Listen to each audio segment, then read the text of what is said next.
Hey guys, welcome to another episode of Jonathan's Room where Nerdum rules and Normacy rules. Yeah, there we go. Almost forgot my catchphrase. That would not have been a good thing. Today I am looking at Yokai tales. Stories from Japan's grand and mysterious traditions of folklore by D.C. McGannon and C. Michael McGannon, illustrated by D.C. McGannon. Now, DC drew that, which is awesome. I actually enjoyed this. I enjoyed looking at some of his pictures. I also enjoyed listening to it about it at AFW. Okay, look at some of this illustration. This is what I want to point out on this book is some of these illustrations. DC has done an amazing job drawing these pictures. I don't. That's all I can say. Is I mean, he he calls it doodling.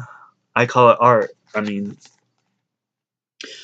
these pictures are amazing, and the stories in this book is amazing.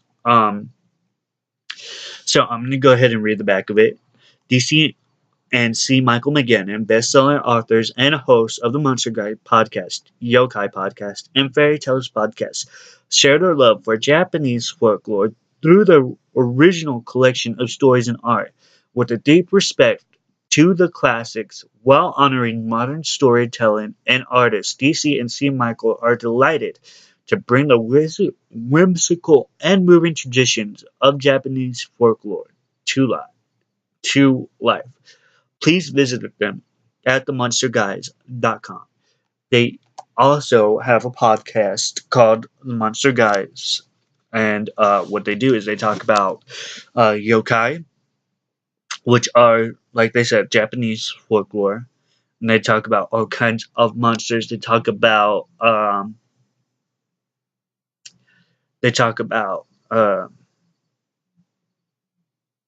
fairies and like some of the other things. And it's their podcasts are super exciting. I love listening to them, and if given a chance, I want to talk to them and see if I can actually do a review on their podcast and see if they would allow me to do that. But for now, I want to talk about this. Um, this was first introduced at AFW, and the way they introduced it was they read a story. And you know what? I feel like I want to read one of the stories that they read over there. So I'm going to go ahead and do that. It's called The Faceless, and look at that amazing artwork. Faceless by C. Michael McGannon. Children love their freedom. Often this comes at the expense of the patience of their parents. Kosuke was not a bad child by any stretch of imagination. He was studious, kept himself active, and listened to his mother, usually. But on occasion he did try her patience. Kosuke loved to find different places to fish, as all adventurous boys should. He would explore the edge of his small world when there were no other duties to tend to at home. On one such hot born day, Kosuke grabbed his fishing rod in a basket, humming to himself happily. "Where you going?" his mother asked, smiling at her son. "I'm going to fish." She laughed. "I can see that.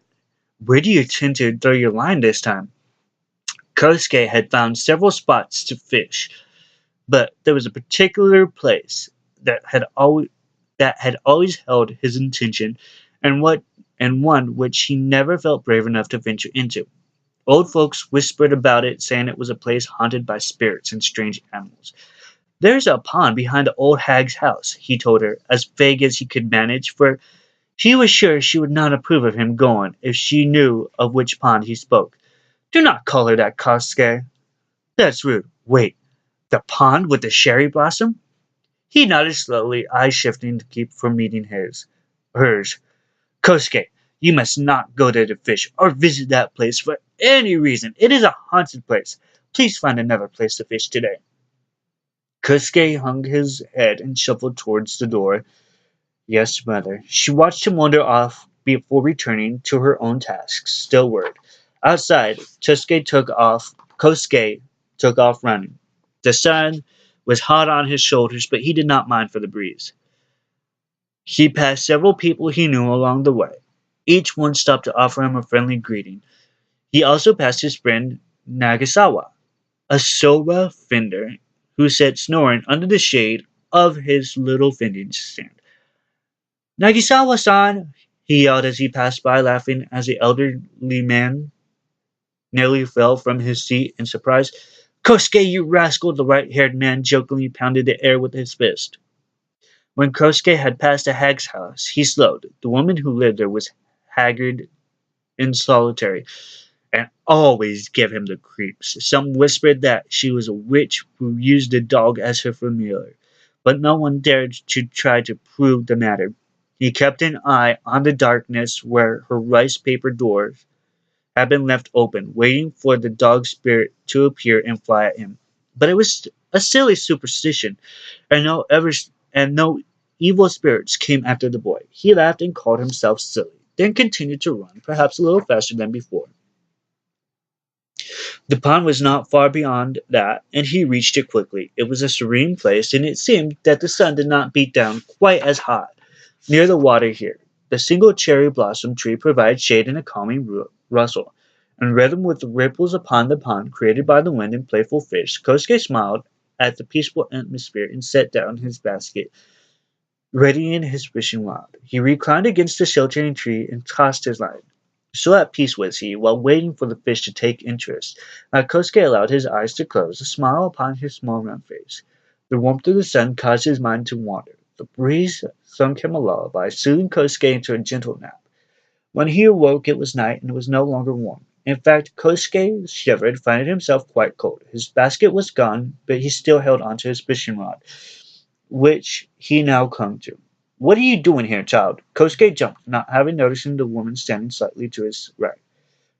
She was dressed in white and blue and offered a kindly smile. I came here to fish, he answered, fearful.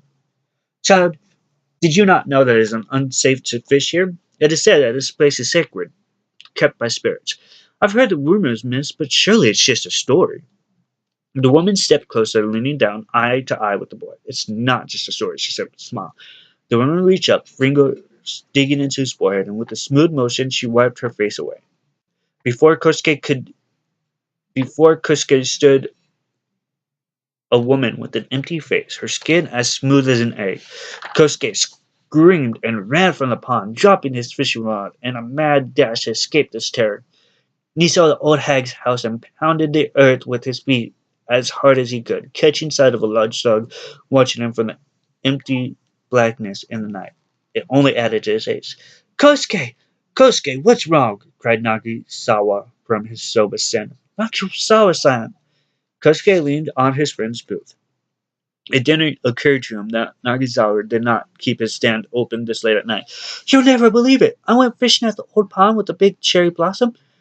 Nagisawa sat back in shock. The haunted one? Yes, I fell asleep in the warmth of the sun, and when I woke up, there was a strange lady there, and she told me it wasn't safe to fish there. And then, her face disappeared. Nagisawa's eyes wide with surprise.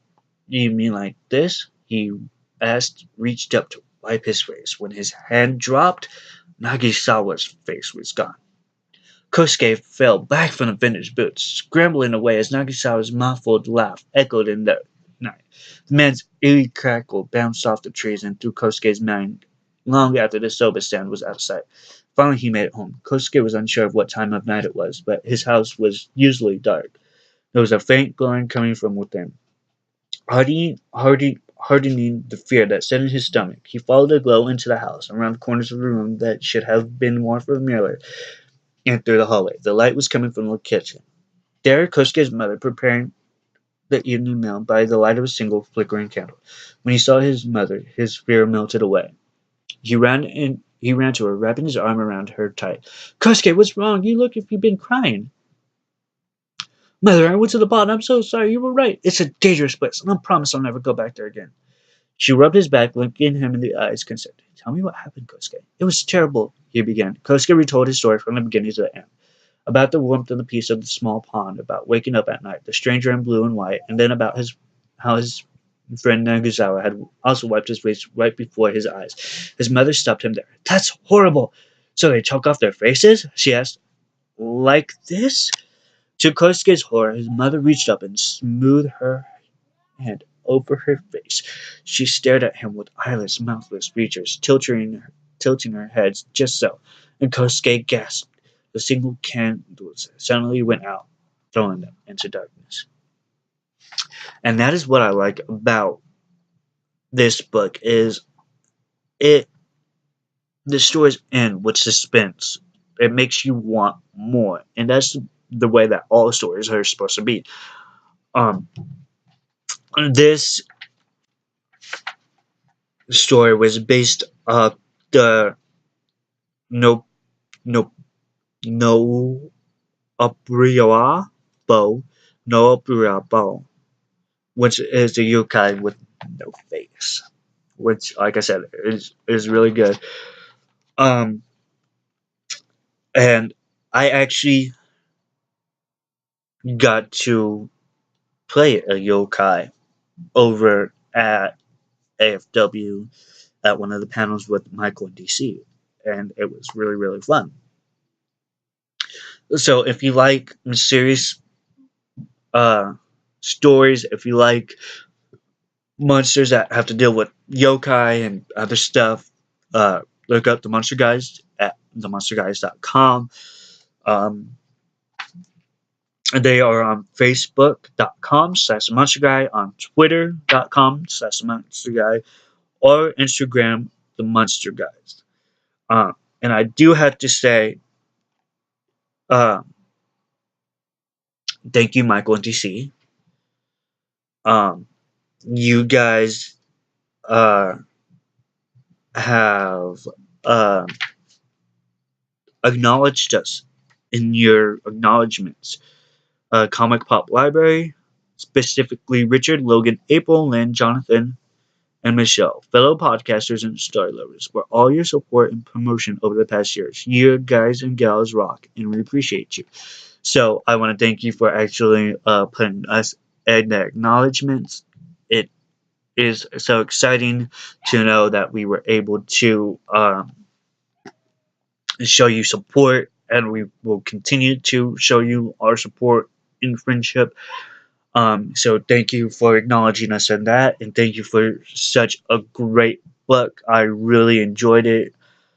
And once again, listen to our podcast at themonsterguys.com. If you have any questions for me, leave them in the comments below or PM me. Thank you for watching. And from Jonathan's room, see ya.